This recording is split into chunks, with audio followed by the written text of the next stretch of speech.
دماغ کا گناہ کیا ہوتا ہے کہ ذہن میں کوئی خیال آیا برا اور اس خیال کو ہی آگے سوچنا شروع کر دیا.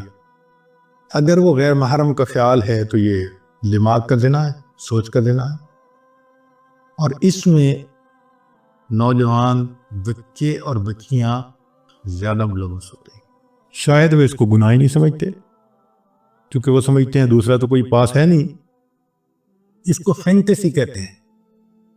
فینٹیسیز کے گناہ سے دماغ پر ڈائریکٹ ظلمت آتی ہے. دیکھیں نا بھئی، آپ نے غیر محرم کو کسی نے دیکھا تو وہ تو 15 سیکنڈ کے لیے چلی گئی، لیکن فینٹیسی تو آدھا گھنٹہ، پونا گھنٹہ، 1 گھنٹہ خیال چل رہا ہے.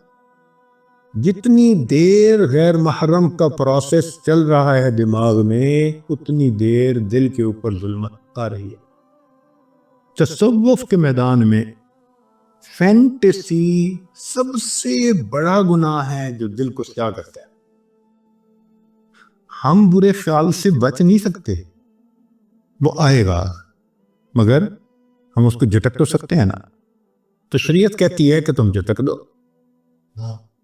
دیکھیں، حضرت سید جوار حسین شاہ رحمۃ اللہ علیہ سمجھایا کرتے تھے کہ ٹریفک پولیس کا ایک آدمی چوراہے پہ کھڑا ہوتا ہے، اس کا کام ہوتا ہے کہ بھئی تم نے یہاں پر ٹریفک جیم نہیں ہونے دینی، لہذا دائیں طرف سے ٹریفک آتی ہے تو وہ بائیں طرف، اور بائیں سے ٹریفک آتی ہے تو دائیں طرف، آگے سے آتی ہے تو پیچھے، پیچھے سے آتی ہے تو آگے، ان کو چلاتا رہتا ہے. جب تک ٹریفک اپنی اپنی طرف چلتی رہے گی وہ ایک کامیاب ٹریفک کنٹرولر سمجھا جائے گا. اس کو انعام بھی ملے گا، تنخواہ بھی ملے گی، اس کو اپریسیشن کے لیٹر بھی ملے گے. اور وہی بندہ اگر چوراہے پہ کھڑا ہو اور جو گاڑی آ کے چوراہے میں رک جائے اس کو پوچھے ہی نہ تو کیا ہوگا؟ ٹریفک جام ہو جائے گی، تو اس کی ڈیوٹی بدلتی جائے گی، ہو سکتا ہے اس کو نوکری سے نکال دیا جائے. تو دماغ بھی چوراہے کی مانند ہے، اس میں نیک خیال بھی آتے ہیں، برے بھی آتے ہیں. شریعت کہتی ہے کہ نیک ہیں تو سوچو بے شک، اور اگر برا ہے تو ذہن سے جھٹک دو، جمنے نہ دو. تو ایک اصول کی بات یاد رکھیں، برا خیال ذہن میں آنا برا نہیں ہے.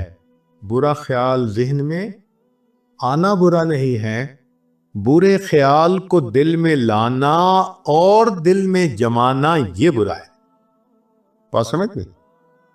احیاناً خیال آ جائے کوئی بھی تو برا نہیں ہے، وہ اس کو جھٹک دو، کیونکہ خیال کا آنا بس میں نہیں ہے. ہمارے ہر طرح کے خیال آتے ہیں، اور یہ بھی اللہ کی قدرت ہے اور اللہ کی نعمت ہے خیالات کا آنا.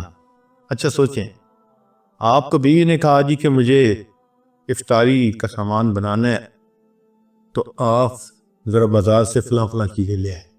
آپ گھر سے نکلے، راستے میں ایک بہت اسکول کے زمانے کا دوست مل گیا، 15-20 سال کے بعد ملاقات ہوئی، بڑا اچھا لگا، آپ اس سے حال احوال پوچھنے لگے، بات چیت کرنے لگے. مگر جب آپ اس سے بات کر رہے ہیں تو آپ کے ذہن میں بار بار خیال آ رہا ہے مجھے چیزیں پہنچانی ہے، چیزیں پہنچانی ہے. ہر 2-4 منٹ بعد پھر آپ اگلی بات کرتے ہیں، پھر ذہن میں خیال آتا ہے. اگر یہ خیال نہ آتا اور آپ جس خیال میں لگے ہیں وہی ہوتا تو آپ کو تو وہی کھڑے کھڑے افطاری کا وقت ہو جاتا، اور گھر آتے تو پھر آپ کو بھی آپ کی افطاری بہت اچھی ہوتی. تو یہ اللہ کی رحمت ہے کہ ہم کسی کام میں مصروف ہو جاتے ہیں مگر ہٹ ہٹ کے خیال آتا رہتا ہے. آپ نے ایئرپورٹ پہ جانا ہے، آپ کو دیر ہو رہی ہے، ہم کہتے ہیں اچھا جی میں اب بات کو مکمل کرتا ہوں، مجھے ذرا جانا ہے. ٹھیک ہے، تو اللہ کی رحمت ہے بار بار خیال کا آنا. تو ریپیٹیشن ہونا خیال کا یہ فطرت ہے انسان کی. تو خیال آئیں گے، اچھے بھی آئیں گے، برے بھی آئیں گے، مگر اتنا ہوتا ہے کہ سالک کو برے زیادہ آتے ہیں، اچھے تھوڑے آتے ہیں. اور جب انسان سالک اپنے آپ پر محنت کر لیتا ہے تو پھر ایک ایسا وقت آتا ہے کہ اچھے خیال آتے ہیں، برا خیال آتا ہی نہیں.